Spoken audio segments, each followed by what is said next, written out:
নমস্কার, আমি মনস্বিতা চক্রবর্তী।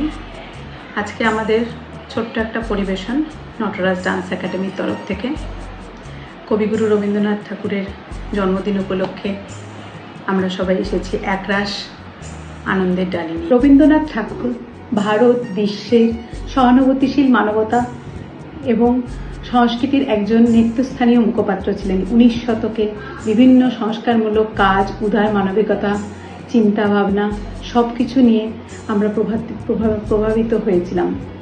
ঠাকুর বাংলা সাহিত্য ও সঙ্গীতকে নতুন রূপ দিয়েছেন।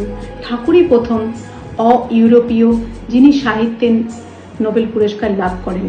জাতীয় আন্দোলনে ঠাকুরের বড় অবদান ছিল। ঠাকুর চেয়েছিলেন ব্রিটিশ শাসনের বিরুদ্ধে সংগ্রামকে উদ্বুদ্ধ করতে। বাংলা ঠাকুর সাহিত্যকে ঐতিহ্যবাণী সংস্কৃত মডেল থেকে শুরু করে অত্যাধুনিকভাবে সংস্কৃতকে তিনি এগিয়ে নিয়ে গেছিলেন। ভাষার ব্যবহার শিখিয়েছিলেন। ঠাকুরকে ব্যাপকভাবে আধুনিক ভারতীয় সবচেয়ে প্রভাবশালী শৈল্পিক শিল্পী হিসাবে বিবেচনা করা যায়। তো আমরা এখানে এসে গেছি, শুধু আমাদের ভারতে নয়, ভারতের বাইরেও সবাইকে আমরা রবীন্দ্রনাথের জন্মদিন উপলক্ষে সবাইকে আমরা একত্রিত করে এইভাবে আমরা অনুষ্ঠানকে পরিবেশন করতে চলেছি।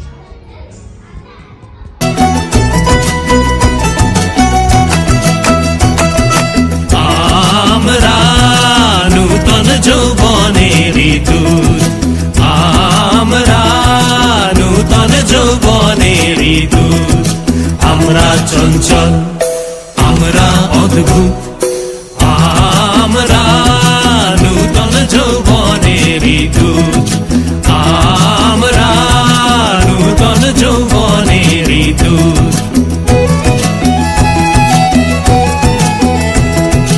আমরা বেড়া ভাঙি, আমরা অশোক বনে রাঙা নেশায় রাঙি, আমরা বেড়া ভাঙি, আমরা অশোক বনে রাঙা নেশায় রাঙি, ঝঞ্ঝার বন্ধন ছিন্ন করে দি।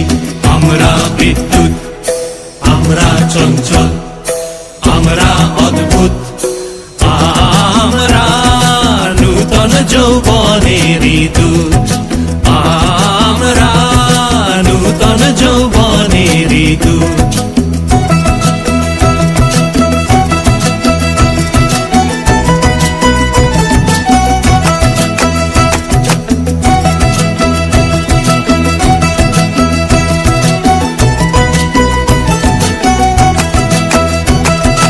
আমরা করি ভুল অগাধ জলে, ঝাঁপ দিয়ে জুঝিয়ে পাই কুল, আমরা করি ভুল, আমরা করি ভুল অগাধ জলে, ঝাঁপ দিয়ে জুঝিয়ে পাই কুল, আমরা করি ভুল। যেখানে ডাক পড়ে জীবন মরণ ঝড়ে, যেখানে